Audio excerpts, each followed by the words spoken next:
All right, part two, because my phone automatically cut it off with an incoming call, and I had no choice but to upload that portion and continue shooting. So I left off on part one. If you're watching this, this is literally right in the middle of a huge video, ending few minutes, of course.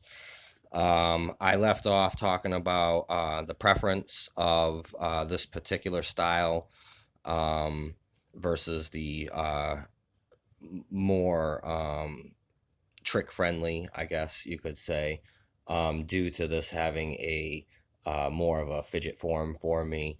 It does keep a great internal curvature, forcing its way back to the center basically every single time. And for me, this is where it's at as far as my personal favorite style of knuckle rollers, and I'll get more into that. So we talked about how oh, for those of you that are continuing on with me while I took the break, I threw a couple of treats in. So if you're on part two, these are extra. These are not available. They're just here for visual flair. This is another sterling silver that I own that is customized from a few years back, resin filled, and is actually indeed my heaviest roller. It's one of the reasons I threw it in this video is because I was going to talk about weight briefly. You'll notice here all of these are pretty lightweight: aluminum, titanium, wood, acrylic, Delrin, silicone, bronze, sterling silver, and they're hollow. Most importantly, they're hollow. Um, lightweight, even though it's a heavier metal. That's a personal preference of mine. There are tons of people out there that like heavier rollers. This bad boy here weighs in at, it's my heaviest roller, and it only weighs in at 45 grams.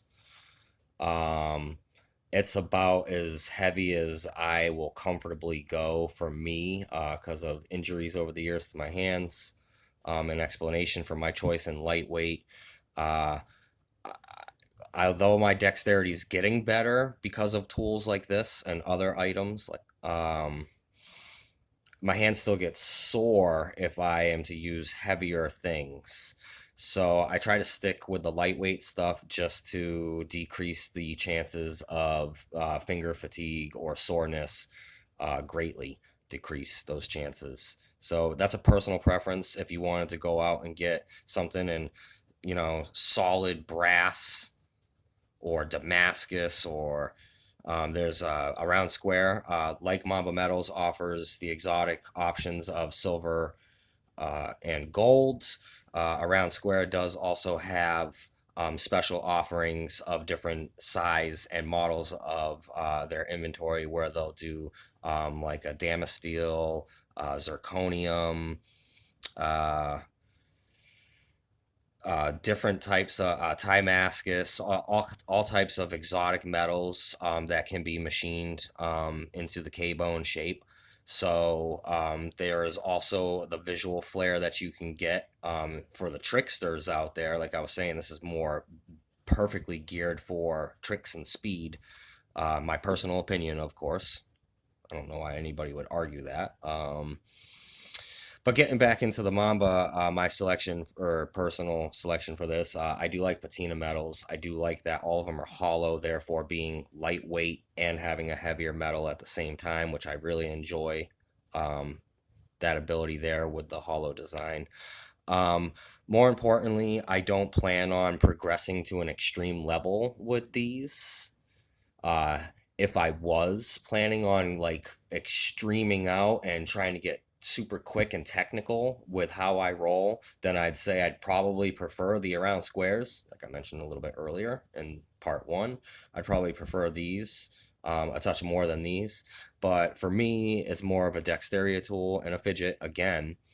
And so, because of that, I also take into account the visual flair. And so, the fact that it's lightweight in metals that are my preferred metals typically for EDC items. I'm a huge copper, brass, and bronze fan. And I love silver. I got, matter of fact, right up here by me, I always carry some type of silver. I just like silver. Um, you know, um, it just does it a little bit more for me. Now, I am not saying that a Mamba roller cannot perform as well as one of these. In the right hands, I'm sure they can perform almost as good, if not better in some areas. There is a trade-off, like for example, speed and technical going to be great with this. Um, these offer a little bit more level of control because you got the flat sides, you got the concave ends, which does come in handy. I know this from years of personal experience. Even doing thumb tosses, I've done many of catches where I was just a little bit late on my timing and I've caught it tons of times just like that. I've stated that in another video. So just all around, personal preference because of the visual, how it feels, um, the look to it, just all around. I prefer Mamba, but again, my highest recommendation is going to go to if you're getting into knuckle rollers, specifically tricks in mind and speed, then I'd say around square is probably going to be your best option. The original design here is going to be your best option most likely. Again, these are all just my personal thoughts and opinions in these videos, and this giant video split into two parts now. It's gonna be like a 45-minute video or something like that altogether. What else should I talk about here?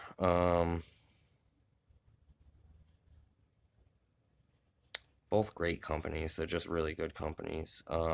You really can't go wrong with either one. If you're looking for, like I said, more of a dexterity tool, fidget, repetitive item, pocket flare, Mamba's killer. If you're looking geared at trick set and all that, then around square. We'll talk about sizing down. The standard sizing across the board would be a standard around square and a small Mamba. That's what I would consider the standard sizing, but sizes can be altered. I will state that if you're unfamiliar with knuckle rollers, I wouldn't drop down to a mini size until you test the waters with a full size. The mini K bones do require tighter finger work. You do have to get in there a little bit tighter with your fingers, and it could be difficult if you're a first timer. But if you have experience or you like standard size rollers, then I'd say check out a mini because it definitely is a different type of play. It's a little bit tighter and snappier. Um, You'll notice before I end this video, like completely, this is going to be super short compared to the first half of it, first part. You'll notice I have no modulars here. That is a personal preference. I cannot give feedback to any of you guys. I'm sorry on any of the modulars that are offered at Around Square. It's a personal thing of mine. I don't like parts that screw together and can come unscrewed or whatever. I'm more of like the least amount or the less there is to go wrong. Uh, awesome. That's what draws me in. So the solid bodies are what I stick with and what I know and what I like, particularly the lighter end spectrum of it versus like this in full brass, I think is like 70 or 80 grams or something. It would just be too much for me comfortably, but there are plenty of you out there I've seen in videos that can do it.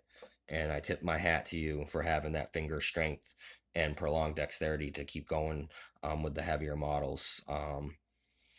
Like the um, full size titanium is a little bit heavier than I personally prefer. I like the mini if I'm going solid body titanium.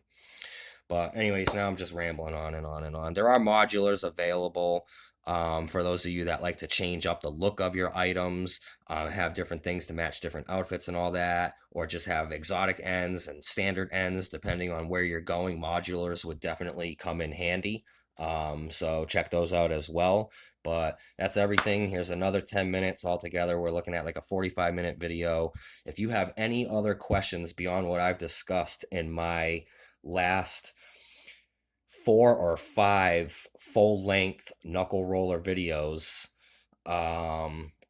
then I highly suggest jumping on Instagram and looking up some AO2 Around Square or Mamba Metals videos or Gear in Action, or more importantly, jumping on Facebook and looking up the Knuckle Rollers group on Facebook, where you could actually ask very specific questions about sizes, materials, and models that I may or may not have covered in my videos. Definitely check out the community on Facebook. Mamba Metals is also on Facebook. Around Square worldwide is on Facebook.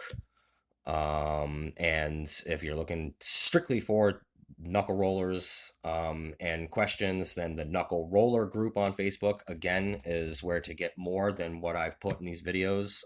I've done enough now between the two companies and what selections available and what I own and my personal preferences, where I feel like I probably won't revisit knuckle rollers in a video for quite a while unless I add something new and exciting to review and view upon. As always, if you stuck with this 45 minutes worth of craziness and rambling, love ya. Love, peace, and chicken grease. Come check us out on Facebook, Knuckle Roller Group. Peace.